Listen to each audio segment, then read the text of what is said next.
Welcome to Markets Now. I'm Michelle Rook along with Darren Newsom, Senior Market Analyst with Barchart.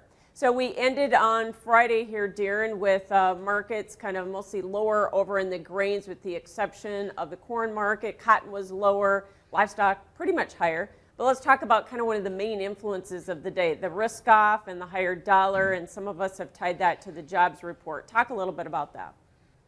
Yeah, it is going to be interesting going forward here, and I'm going to shock you with something here, Michelle. The January jobs number, I think, really now puts the spotlight on the January cold storage report coming out in late February. Recent months we've seen protein stocks in general increasing in those reports for what they're worth. And so now, a lot of it's been said, okay, maybe demand is slowing down. A lot of it we're pointing at, maybe it's a slowing economy that was the cause of this. But all of a sudden now we've got this red hot jobs data, believe it or not. Some folks want to choose to believe it, some folks don't. But if it is true, then what will that do to demand? How will what will we see, with these frozen stocks of beef and pork and everything else? If they start to come down, okay, maybe we've got the return of demand. But what if they don't? What if we continue to see these stocks increase? Is that telling us we are losing demand for some of these higher cuts of beef, higher price cuts of beef? Certainly going to be interesting to watch as we make our way through February. No doubt. And of course, money flow and influence here on Friday with the Dow down and crude oil taking a whack and the dollar up. And so we've had these big reversals in both the dollar and crude oil. So how much will those continue to influence the ag sector going forward? Yeah, the crude oil is an interesting market because we're not just seeing some fund liquidation. And that with long-term uptrends seen in the indexes, I know they were down Friday, but they're all three are still in long-term uptrends. So that's going to continue to pull investment money. And will it pull it away from commodities? Certainly seems to be the case right now because we've got both fund selling and fundamental selling going on in crude oil. It's not as bullish as it once was.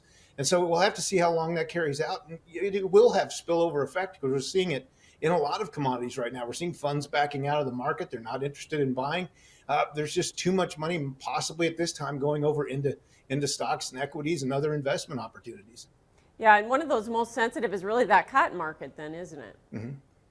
Yeah, cotton has been under pressure, and we continue to see it move down a little bit. It's got bullish fundamentals. It's just caught in there where we can't seem to get any investment buying interest. And so with that in mind, the market breaks down a little bit. Fundamentals stay bullish, and we'll have to see. It's a give and take. At some point, this will snap. One of the side's going to have to give. Either the non-commercials or the funds start buying back into bullish fundamentals, or the commercial side just gives up, throws in the towel, and sells out as well. So cotton's certainly going to be one to watch. You bet. We're also watching the soybean market. New contract highs on Friday again in the soybean meal market. And of course, a lot of that has been the Argentinian influence. Yet soybeans, are watching what's going on over with Brazil's crop as well. So kind of a tug of war there right now, right?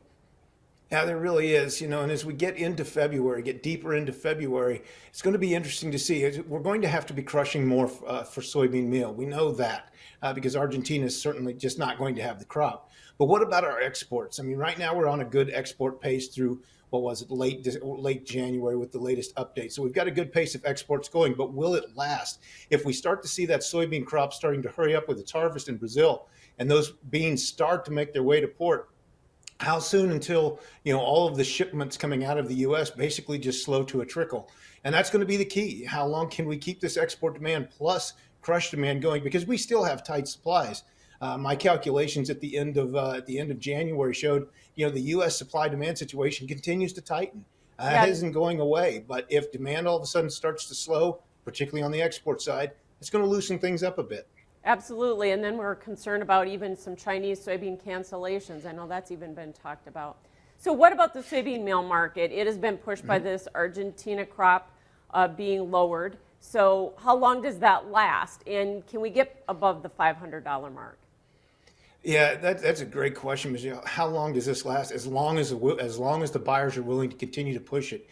You mentioned $500. It's hard to believe folks are willing to buy it up here, but they certainly are. As you mentioned, cash markets are already there. So, I mean, there's buyers who need the soybean meal, or they're going to continue to push this market. They're going to buy it as much as they need it. New contract highs are seldom bearish. And as long as we continue to see a lot of this buying coming from the commercial side, inverted future spreads getting more bullish, basis staying strong, it's going to be very difficult to break this market back. Yeah. Corn market, essentially, we hit resistance a couple times this week, couldn't take it out, and we're still in that trading range, aren't we? Yeah, corn's pretty comfortable moving sideways. Over the years, we've seen that. There's really nothing for corn to get excited about right now. We don't have much export demand. Most of the demand right now is still coming from the domestic side. Ethanol, we're still looking ahead at the driving season this spring and summer. Feed demand is still strong. We've still got a number of cattle on feed that need to eat something, and certainly, so we've got some strong corn basis, particularly in the southern plains.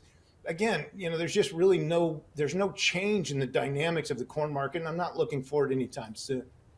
And I'm going to, I guess, end here with the cattle market. More new contract highs here today. I know we were kind of waiting for cash, which may happen after we do this interview here, but do you see the supply situation being able to continue to push us into contract highs, or does that get capped by the demand and economic fears?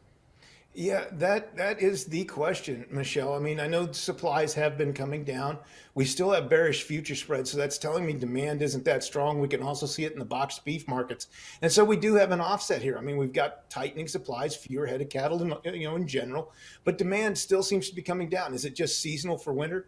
It's going to be a tough situation because, again, just as with soybean meal, new contract highs are not bearish. But I tell you what, the live cattle market and feeders certainly look overbought at this time. Okay, thanks for joining us, Darren Newsom with Bar Chart, and that is Markets Now.